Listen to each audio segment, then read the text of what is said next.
A reading from Genesis, chapters 1 and 2, adapted from the Inclusive Bible. Then God said, "Let us make humankind in our image, to be like us. Let them be stewards of the fish in the sea, the birds of the air, the cattle, the wild animals, and everything that crawls on the ground." Humankind was created as God's reflection. In the divine image, God created them. Female and male, God made them. God planted a garden to the east in Eden, land of pleasure, and placed in it the earth creature that had been made. Then the Creator caused every kind of tree, enticing to look at and good to eat, to spring from the soil. In the center of the garden was the tree of life and the tree of the knowledge of good and evil. Then the Creator took the humans and settled them in the Garden of Eden so that they might cultivate and care for the land. God commanded them, "You may eat as much as you like from any of the trees of the garden, except the tree of the knowledge of good and evil. You must not eat from that tree, for on the day you eat from that tree, that is the day you will die. Yes, die." Now the woman and the man were both naked, though they were not ashamed. But the snake was even more naked, the most cunning of all of the animals that the Creator had made. The snake asked the woman, "Did God really tell you not to eat from the trees in the garden?" The woman answered, "We may eat fruit from all the other trees in the garden, but of the fruit from the tree in the middle of the garden, God said, 'Don't eat it and don't touch it, or you will die.'" The snake said to the woman, "Die? You won't die. God knows well that on that day that you eat it, your eyes will be opened and you will be like gods, knowing good and evil." So the humans ate some of the fruit from the tree of the knowledge of good and evil. Then the eyes of both of them were opened, and they realized that they were naked. So they sewed fig leaves together and made loincloths for themselves. When they heard the sound of the Creator walking in the garden in the cool of the evening, the humans hid from God's presence among the trees. God called to them, "Where are you?" The man said, "I heard you walking in the garden, and I was afraid because I was naked, and I hid." Then God replied, "Who told you that you were naked?" This is the word of God for God's people. Thanks be to God. If I had to give this sermon a title, I would call it "Learning How to Be Naked." Learning how to be naked. During the summer of 2010, Black queer poet, author, and activist Sonya Renee Taylor and her friend Natasha were in a hotel room in Knoxville, Tennessee. They were preparing to be in competition at the Southern Fried Poetry Slam. Natasha, who was in her early 30s at the time, was telling Sonya that she was afraid she might be pregnant, and was clear that she had no desire to have a baby, and certainly not with the person she had been with. Natasha said that she and the guy had only a casual, occasional intimacy. Putting on her public health educator hat, Sonya gently, without judgment, asked Natasha why she had chosen not to use a condom. Natasha said, "Well, my disability makes sex hard already, with positioning and stuff, and I just didn't feel like it was okay to make a big deal about using condoms." Sonya's response to Natasha's radical truth was just as vulnerable. "Natasha," she said, Your body is not an apology. It is not something you give to someone to say, sorry for my disability. They wept and they held each other after that. And Sonia would go on to write about this conversation and the fullness of what those words meant for her life and her body and our lives and our bodies in her groundbreaking best-selling book, The Body is Not an Apology: The Power of Radical Self-Love. As we revisit this Genesis text today, as we extend and continue expressions of LGBTQ plus pride that cannot and should not be contained in just 1 month, I am compelled to add Sonia's words to my canon of sacred texts. Your body is not an apology. My body is not an apology. Our bodies are not apologies. I have gained probably more than 40 pounds in the last 8 years. When I started seminary in the fall of 2012, I could still fit my favorite pair of jeans. They were a size 16 from the Gap. And then in November of 2012, my 59-year-old father, the one who called me Nene, the one who delighted in my presence, went to sleep one Saturday night, and he didn't rise early Sunday morning the next day. There is no resurrection to make his death easier to grieve. So the rest of seminary then was a beautiful and terrifying blur that was coated with the pain of losing my father. I co-pastored an all-white congregation in central Pennsylvania where sometimes it felt like there were more black cows than black people. I made a pilgrimage to St. Louis, to Baltimore, to Lisle, Illinois, to see Michael Brown, Freddie Gray, and Sandra Bland, respectively, laid to rest. I went to the Cudell Recreation Center in Cleveland to say a prayer at the spot where 12-year-old Tamir Rice was killed.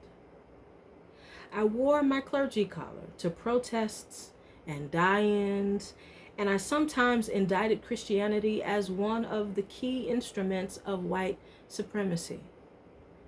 I came out as a queer person, first more fully to myself and then publicly to my community, and I began this journey of sifting out the baggage of the Bible and holding on to the God of my understanding, whose revelation goes beyond those 66 books.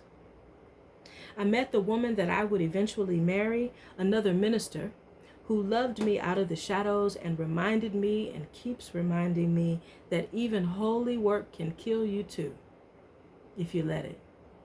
That Jesus died, but we don't necessarily have to die.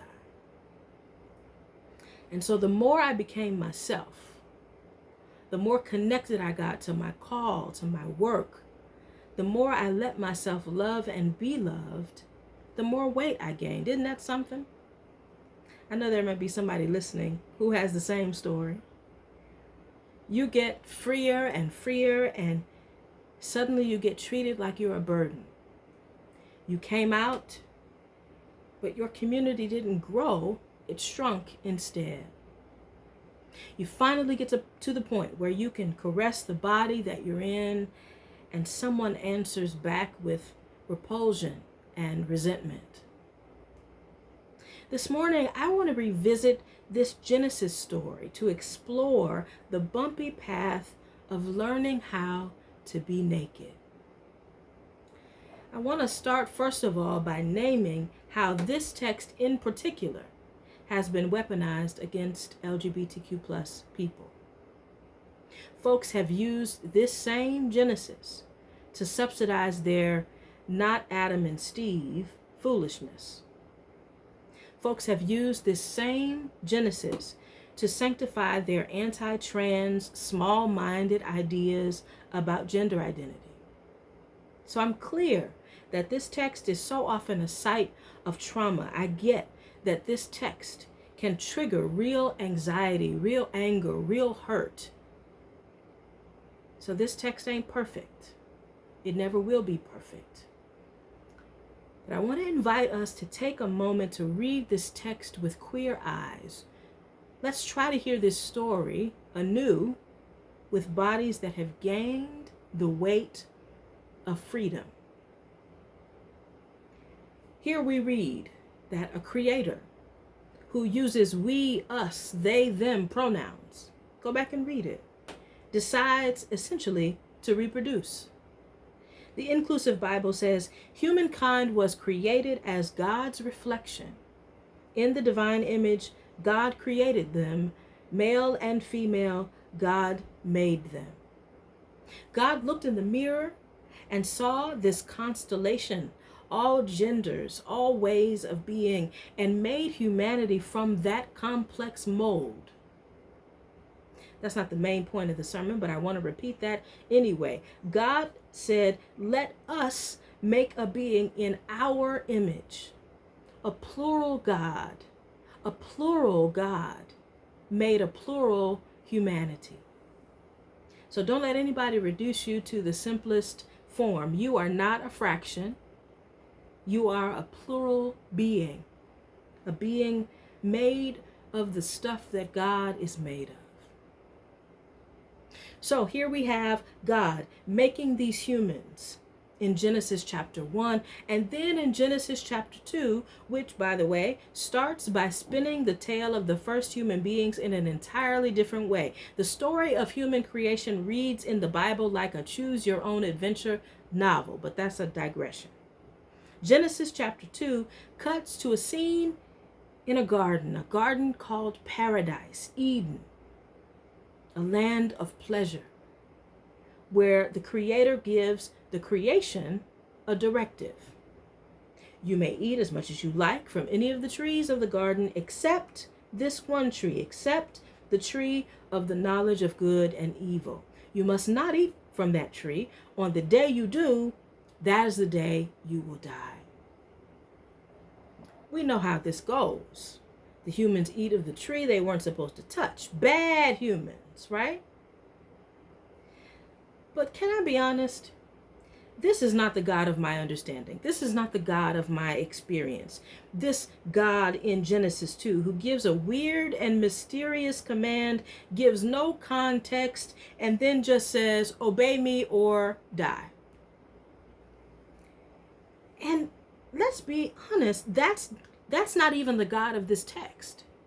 The first humans didn't actually physically die after they ate of the fruit of the tree of the knowledge of good and evil.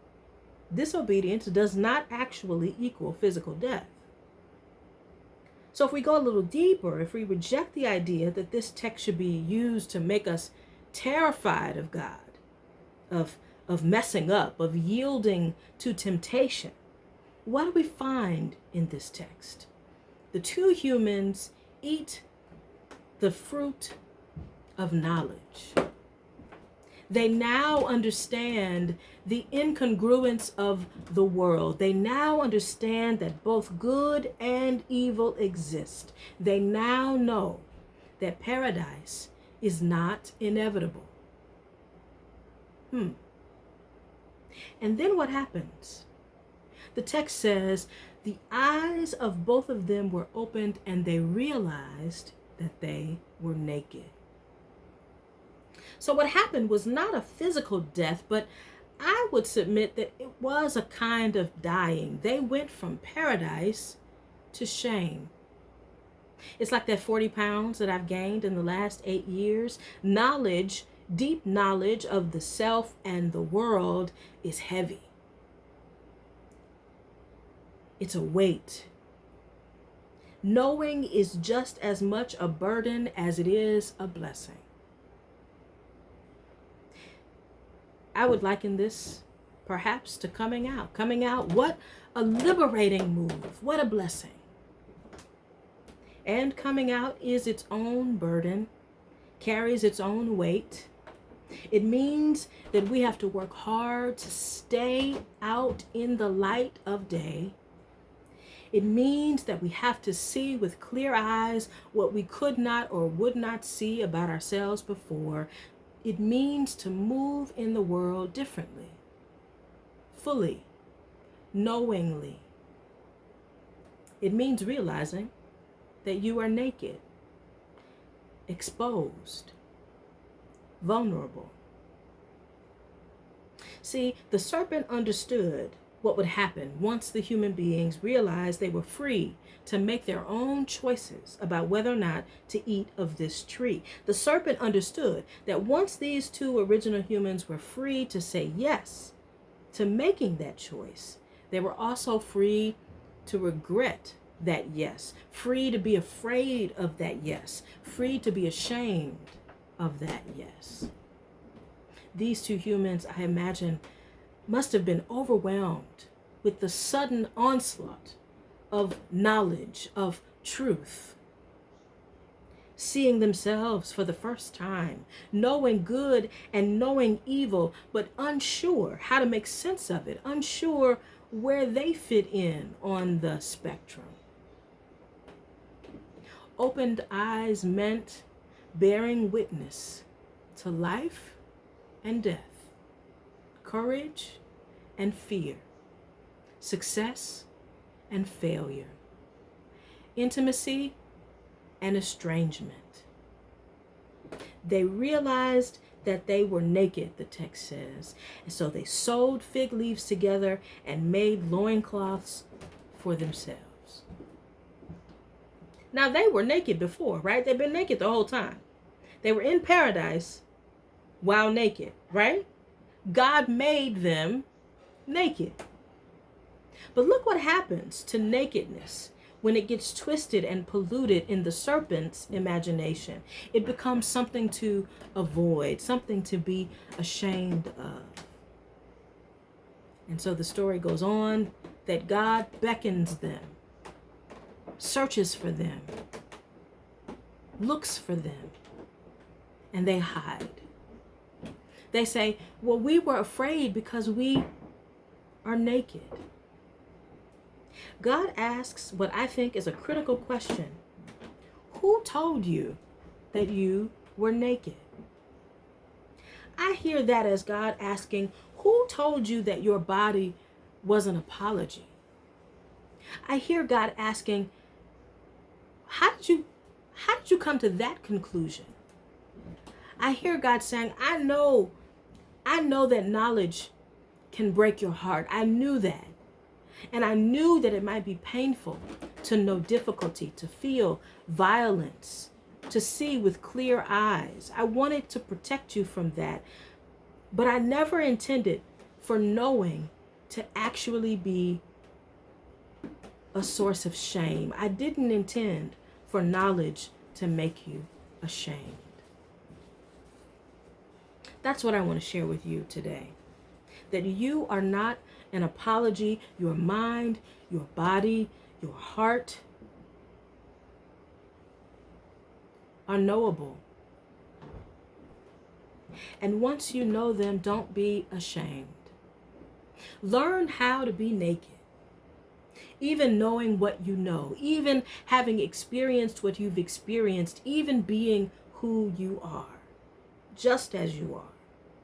Don't let anybody tell you that your softness or your vulnerabilities or your truths are working against you. Don't let anybody tell you that shame is something you should just get over. Shame, I believe, is a terminal illness. Those first humans, yes, got out of Eden alive, but they did die of shame. They couldn't look themselves in the eye. They couldn't look God in the eye. Their light dimmed a little bit. They covered up. They hid. They grew afraid of choices. They left paradise and arrived at cynicism and joylessness. They swapped love for obligation. They put play on the shelf and instead idolized work. They destroyed themselves and others out of anxious desperation. Shame became their constant companion. Pride, I believe, is about learning how to be naked. It's about knowing about all the world's contradictions, the paradox of good and evil, and still standing up to God, still standing up to self. It's about refusing to shame or be shamed. That's paradise. That is pride. And so, will you discharge the shame that you might be carrying today? LGBTQ plus people and all marginalized peoples have borne so much shame. Old shame, new shame, shame we didn't even create, other people's shame. And what if we just said no more? No more shame. No more hiding. I want to end with words from M. Robinson, who is a guest writer for thebodyisnotanapology.com. This is an excerpt of her piece, How I Learned to Be Naked. M writes, one of the key elements of my RUCKUS, which stands for Radically Unapologetic Healing Challenge for us, centered around being comfortable naked. I wasn't comfortable in the world, clothed or otherwise. I wanted to learn how to be vulnerable in a healthy way and be naked in life, figuratively and literally. I read books on the body positive movement. I attended a burlesque class, and I decided to do a cast of my naked self. I asked a handful of friends to help me with the casting. Even though I trusted these people more than anyone else in the world, I was nearly paralyzed at the thought of them seeing me and touching me naked. I had nightmares about it in the weeks leading up to the event. I was panicked, but I had made this 30-day commitment to myself, and I was determined to see it through. As I showered and shaved on the day of the casting, I recalled a memory from high school. I was visiting a friend's house after going shopping, and we were going to change into some of our new clothes. My two friends started disrobing openly as I proceeded to try to change under the bed. They were petite and thin, and I did everything in my power to shield them from my body. Now, I would be asking some of these same friends to slather my naked body with Vaseline and cast every inch of me. There would be nowhere to hide. I made my final preparations. A friend gave me a shot of whiskey and a card with a beautiful butterfly to show her support. I was still terrified. I was preparing to be rejected. Instead, I was greeted with applause and tears as I dropped my robe and lay down on the shower curtain in my dining room. I was met with unconditional love and grace. I conquered a huge fear, and we all survived. My friendships were strengthened, and I was grateful for my community of support. After the casting, I went to a concert and danced the night away. But M's story doesn't end there. She goes on to say, I came home triumphant, but I was taken aback to see my shape still curing on the floor.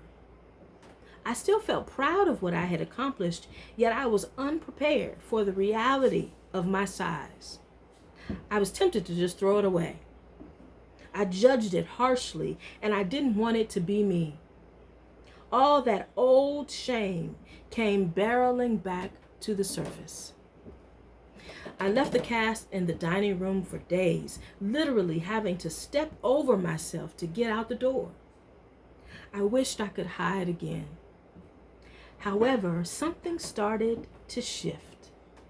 I would stand over the cast and notice the different elements.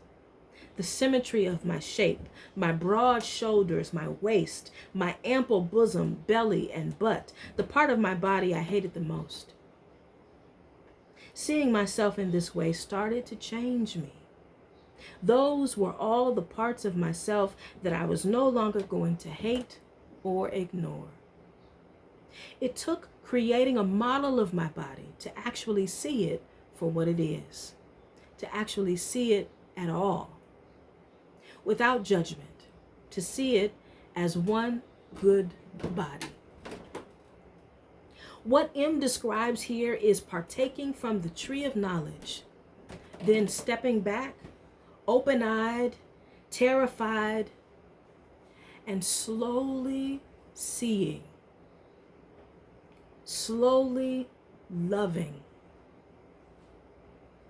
slowly becoming naked, learning how to be naked and unashamed. So I say to you, go back to paradise. Choose to open your mind's eye. Choose to open your spiritual eyes. Choose to be naked and unashamed. Vulnerability is, I believe, the only thing that has ever saved us. This is the word of God for God's people. Thanks be to God.